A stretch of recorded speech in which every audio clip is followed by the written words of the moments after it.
قربانی کس شخص پر واجب ہے؟ قربانی کس پر واجب ہے، اس کے نصاب کے بارے میں تفصیل سے بتا دیں آصف صاحب کشمیر سے۔ جناب آصف صاحب، قربانی کے نصاب میں 5 چیزیں دیکھی جائیں گی، 5، یہ خوب اچھی طرح دماغ میں بٹھا لیں۔ اور یہ 5 چیزیں کس دن دیکھی جائیں گی؟ بقرعید کی صبح صادق، یعنی 10 ذی الحجہ کی صبح صادق سے لے کر 12 ذی الحجہ کے غروب آفتاب، یعنی یہ جو 3 دن ہے نا قربانی کے، 10، 11، 12، ان 3 دنوں میں کوئی شخص صاحب نصاب ہو تو اس پر قربانی واجب ہے۔ صاحب نصاب کا مطلب کیا ہے یہاں پر قربانی پر خوب سمجھ لیں۔ سونا ہو کسی کے پاس، یا چاندی ہو، یا مال تجارت ہو۔ تجارتی مال کا مطلب وہ چیز جو بیچنے کی نیت سے خریدی ہو، کوئی پراپرٹی ہے بیچنے کے لیے خریدی، دکاندار کا جو جتنا سامان دکان میں پڑا ہوتا ہے سب بیچنے کے لیے خریدا ہوتا ہے، کوئی کپڑا آپ نے خریدا تھا، خریدتے ہوئے بیچنے کی نیت تھی، تو یہ تجارتی مال کہلاتا ہے۔ چوتھی چیز ہے نقد رقم، کیش، یعنی جو بھی آپ کے پاس بینک میں یا جیب میں جو کیش اماؤنٹ پڑا ہوتا ہے، یہ 4 چیزیں ہو گئی۔ 5ویں چیز ہے ضرورت سے زائد سامان۔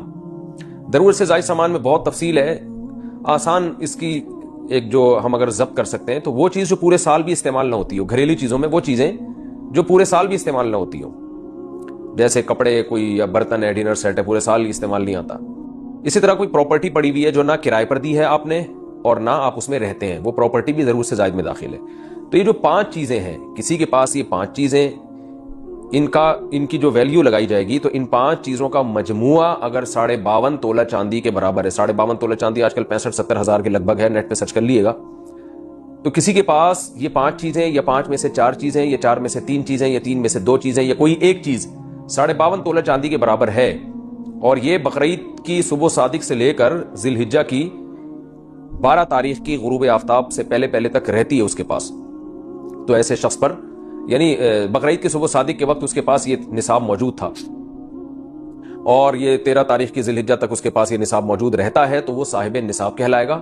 13 تاریخ نہیں، 12 تاریخ، 10، 11، 12، 3 دن، تو وہ صاحب نصاب کہلائے گا اور اس پر قربانی واجب ہے، بشرطے کہ یہ جو 5 چیزیں یا 4 یا 3 یا 2 چیزیں میں نے بتائی ہیں، ان میں سے سب سے پہلے قرضہ مائنس کیا جائے گا، یعنی قرضہ مائنس کر کے 52.5 تولہ چاندی کے برابر بن رہا ہو۔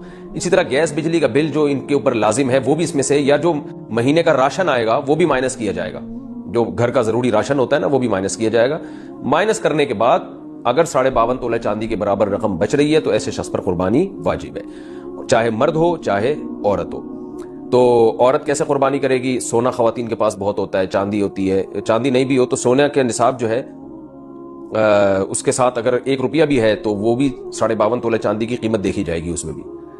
تو عورت کیسے قربانی کرے گی؟ اس کے پاس تو کیش نہیں ہوتے عام طور پہ، تو پورے سال جمع کرے، تھوڑے تھوڑے اپنی جیب خرچی سے بچایا کرے، یا سونا کو بیچ کر کرے۔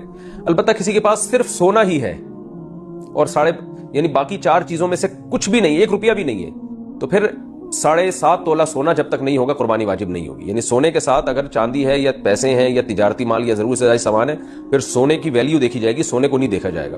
لیکن اگر صرف سونا ہی ہے تو پھر 7.5 تولے سونے سے کم پہ نہ زکوٰۃ ہوتی ہے نہ قربانی ہوتی ہے۔ تو یہ ہے، تفصیل سے آپ کو بتا دیا، تو آپ چاہیں تو اس میں ایک گائے میں حصہ لے لیں، چاہیں تو بکرا لے لیں، چاہیں تو دمبا لے لیں۔ مرد پر الگ واجب ہے، عورت پر الگ واجب ہے، جو بھی صاحب نصاب ہوتا ہے۔